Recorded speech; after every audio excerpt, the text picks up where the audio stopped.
पिछले दिन हमने परमाणु के बारे में अध्ययन किया था। परमाणु जैसे परमाणु कैसे बना है, किन किन कणों से, और इलेक्ट्रॉन प्रोटॉन के बारे में कैसे पढ़ा था कि किस प्रकार खोज हुई थी। आज हम पढ़ेंगे न्यूटन की खोज कैसे हुई थी। इसमें देखो, इंग्लिश वैज्ञानिक यानी अंग्रेजी वैज्ञानिक जेम्स चैडविक ने बेरिलियम पर अल्फा कणों की बमबारी की और देखा कि बमबारी करने पर एक प्रकार की बेधी किरणें निकलती हैं जो विद्युत उदासीन होती है। चैडविक ने बताया कि निकलने वाली बेधी किरणें विद्युत उदासीन कणों से मिलकर बनी होती। इन कणों को न्यूटन कहते हैं। यानी चैडविक ने प्रयोग किया था बेरिलियम पर अल्फा कणों की बमबारी की, तो उससे एक बेधी किरणें निकलती है। जो बेधी किरणें निकलती है वो हल्के कणों से मिलकर बनी होती थी। इन्हीं कणों को इन्होंने कहा था न्यूटन। अब न्यूटन को तो यहाँ पे इसका देखिए 4 यानी बेरिलियम हो गया, अल्फा कण, ये बमबारी की, तो बमबारी करने पे कार्बन बना और न्यूटन बना, यानी 4 2 6 हो जाएगा, 9 3 12 होगा, और यहाँ पे 1 बचेगा तो 13 हो जाएगा। तो न्यूट्रॉन का यह सिंबल होता है।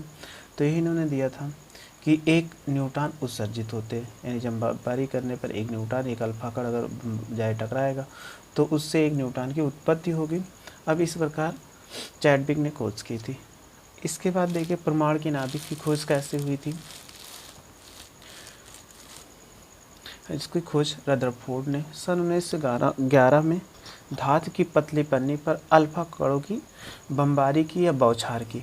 तो उसके आधार पर उन्होंने निम्न निष्कर्ष दिए। यानी उन्होंने जब देखा था कि वो यानी बमबारी करने पर धातु की पन्नी पर, तो कहीं बहुत सारे उसमें उन्होंने देखा था कि अल्फा कण जो होते हैं बहुत सारे प्रकार से व्यवहार कर रहे थे। जैसे सबसे पहला व्यवहार उन्होंने देखा था कि रदरफोर्ड ने देखा कि अधिकांश अल्फा कण धातु की पतली पन्नी को बेधकर सीधे निकल जाती थी। यानी हमें पास जो धातु की पन्नी ली थी उसमें अल्फा कण की बमबारी की तो कुछ सीधे निकल जा रहे थे। इससे इन्होंने यह सिद्ध किया कि परमाणु का अधिकांश भाग खोखला है। यानी अधिकांश भाग जो है वो खोखला है। खोखला होने के कारण ही प्रकाश वो अल्फा कण जो होंगे वो बाहर निकल पाएंगे।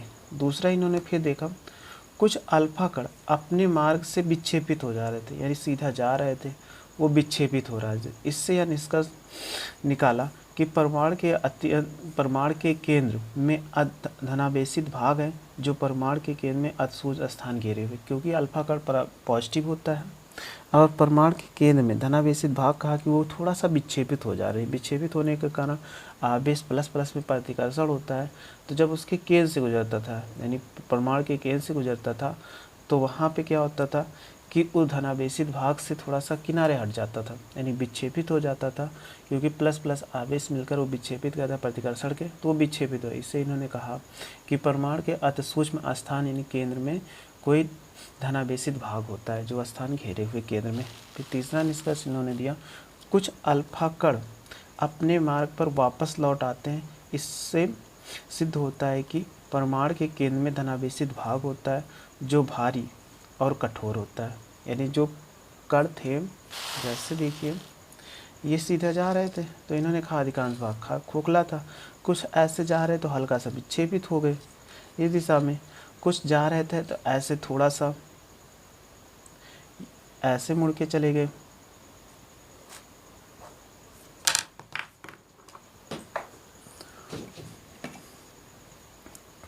कुछ अल्फा कण जा रहे थे तो ऐसे चले गए यहाँ पर मुड़ के, कुछ अल्फा कण ऐसे मुड़ के चले गए, लेकिन जो बीचों बीच से होकर जा रहे थे वो ऐसे लौट के चले आए। तो इन्होंने यही कहा था कि परमाणु के केंद्र में, यानी परमाणु के केंद्र में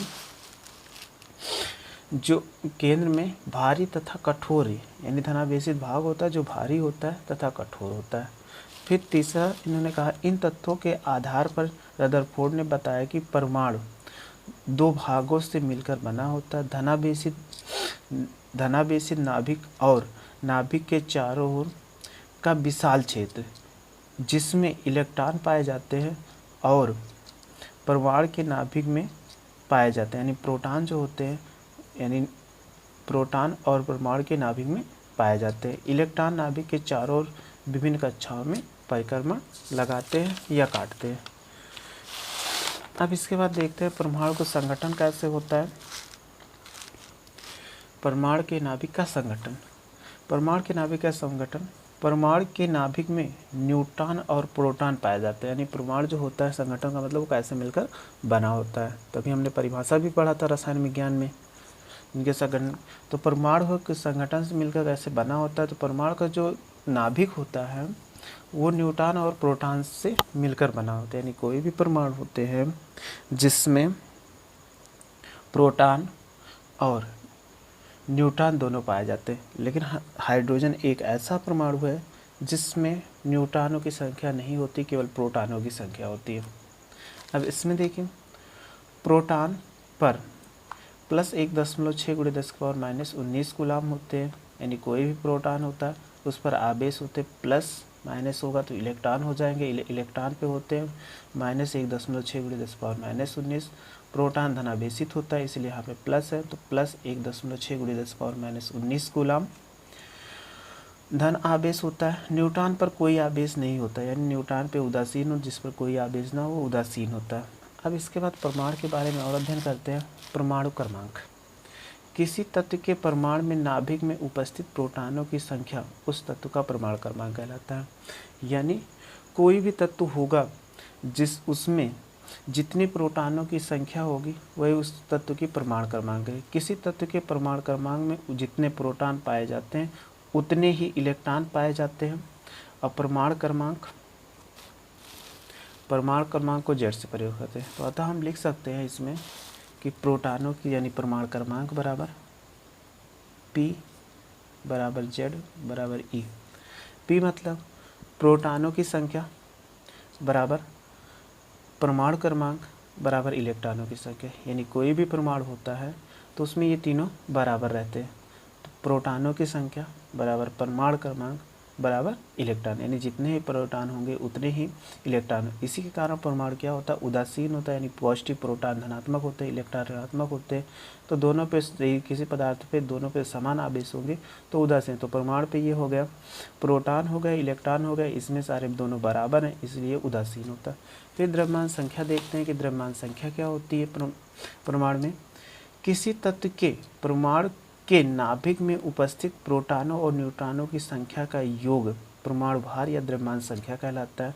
द्रव्यमान संख्या को ए से प्रदर्शित करते हैं।